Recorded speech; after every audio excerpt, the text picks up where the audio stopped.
Hey BC, I'm back with another video. This past Sunday was a record show again that Atlanta always has every couple months, and so I of course went and picked up a few things. And also in this video I'm going to show some records that I pick up at the antique store that I always go to. First off, in the background I'm listening to Rush, Exit Stage Left. Good double live album by Rush. Glad to see they finally got inducted into the Rock and Roll Hall of Fame. It took them long enough. I don't understand their nomination process, why Rush finally got in there, and why Kiss still isn't in there. I don't understand, but whatever.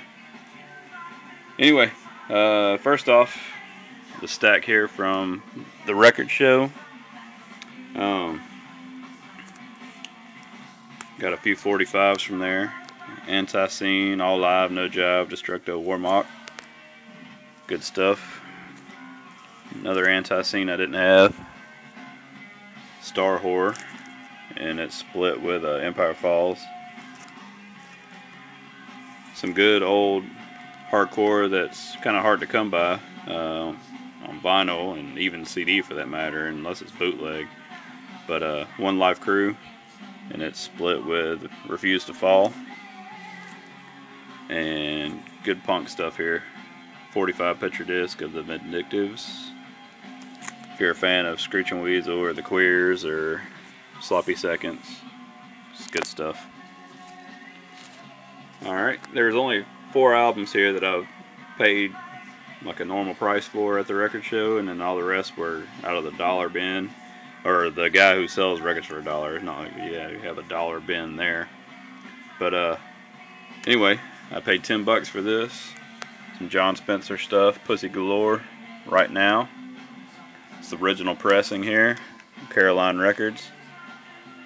Great find for me, because I'm a big Jon Spencer Blues Explosion fan, and I like heavy trash. I like to me, Jon Spencer's kind of like Jack White, where I'll buy just about anything that he has his hand in, just because the talent that the guys put out there.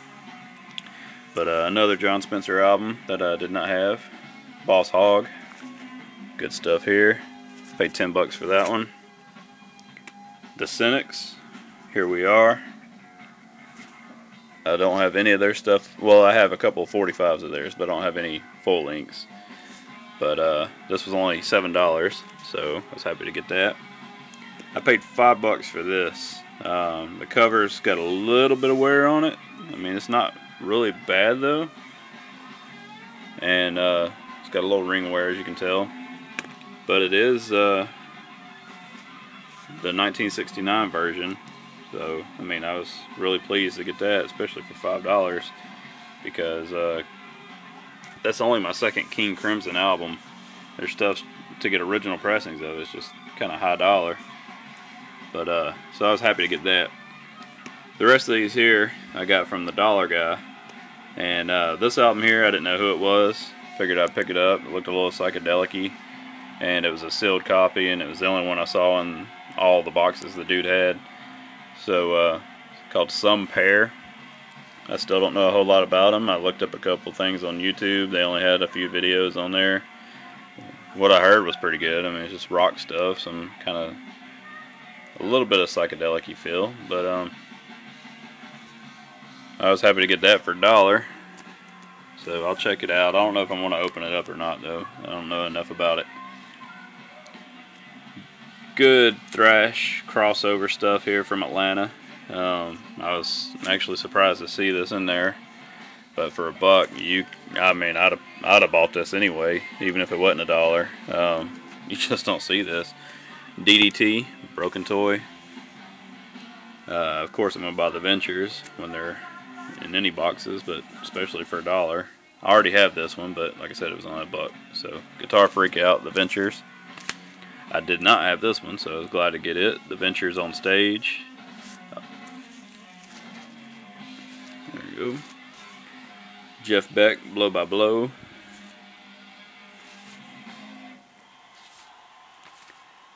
A sealed copy of Brownsville Station, School Punks. Kind of a odd looking group there.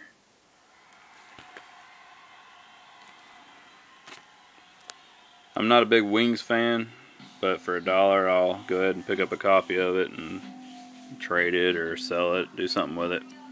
But gatefold, and it still has the booklet. You can tell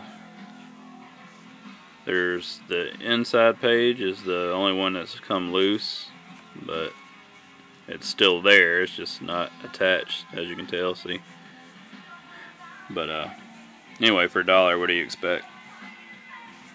But I picked that up. Wet Willie, the wetter the better. Not one of their better albums, but I picked up 2 copies of this because the cover is slightly different and they're both sealed. So got those. And then there's 3 compilations here. This one's the Best of Buddha Records 2 LP set. It's pretty cool. And they're all three of these compilations I bought are sealed.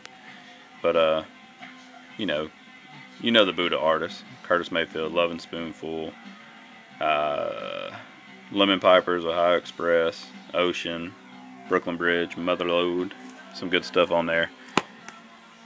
20 Explosive Hits. It's got some cool stuff on there. Mungo Jerry's the main reason why I wanted to get it. I don't have any of his stuff on CD or vinyl. And In the Summertime is really his biggest hit anyway. But this has got a lot of other cool bands, as you can see on it. Shotgun Blue, Tommy James, Cream, Canned Heat. Some good stuff. And 24 Happening Hits, made by the same company. It's got some good stuff on it as well. Buckingham's, Tommy James, and the Shondells. Loving Spoonful, Young Rascals, you see. Alright, those are the record show finds. Now, from the antique store, he called me and said that he was bringing in a lot of country things, like old country, which old country is about the only country I enjoy. I do dig Shooter Jennings and Jamie Johnson and Del Watson and Wayne the Train Hancock, as far as like some newer stuff. But anyway, he called me up and said that he had some 45s from Johnny Cash, from Hank Williams Sr., Webb Pierce, which I'm going to go back and get the 2 Webb Pierce 45s. I just had to limit my sales this time, so I had to be picky. But anyway, I picked up on Sun Records original release here, Johnny Cash, There You Go, and Train of Love. My favorite track by Hank Williams Sr., Jambalaya, and it's paired with Window Shopping. Hank Williams, Your Cheating Heart, and Kalaja. And Hank Williams, Honky Tonkin', and I'll Be a Bachelor Till I Die. And he had this in the dollar bin. I forget the title. It's 5-a-side. Ace. Grabbed that for $1. This was in his $2 bin, believe it or not. He don't carry much blues stuff, but when he does, I try to snatch it up. Muddy Waters, King B, $2 bin. This was also in the $2 bin. Ocean, Put Your Hand in the Hand. Some good stuff here. It's got the texture cover, if you can kind of see it. Original pressing on Kama Sutra. He had told me about this one back when I bought the Question Mark and Mysterians and the other stuff that I bought from him, like on my last video. He had told me about this, but at the time I didn't realize who King Biscuit Boy was. I still really don't know who he is. I just checked out some of the music on YouTube, and it's pretty good. I mean, it kind of reminds me of Sid Boy Brown. It's got that bluesy rock feel. But when he first told me about it, he just said it was Crowbar, and I thought it was the more recent stoner band Crowbar. So I was like, yeah, put that to the side for me. But it wasn't. It was this, and at the time I didn't know who it was, so I didn't buy it. But after listening to a few tracks on YouTube, I decided I wanted to go back and get this because it was pretty darn good. But it's King Biscuit Boy with Crowbar. This I already had a copy of, but I wanted to go ahead and pick this one up because the cover's in a little bit better shape than the one I have. And it was only in the $2 bin, so I grabbed it. Raspberries, fresh. This album here was the one I was surprised was still in the pile. I paid $7 for this. Sam Cooke, an original Keen label. I mean, look at the condition of this thing. And I was surprised this was still there, especially for $7. I mean, it's got a lot of his good hits on there. I mean, especially You Send Me. I mean, that's one of his biggest hits. But and the vinyl's just as pristine as the cover is. $7 for Sam Cooke. Can't beat that. And this one here. This is pretty cool. Fillmore, Last Days. I'm sure y'all know what it's all about. But it's the box set, and it's actually got everything complete with it. The cover of the box set's a little bit rough, as you can see. But it still has everything with it, including the 45 Words with Bill Graham on the Fillmore label.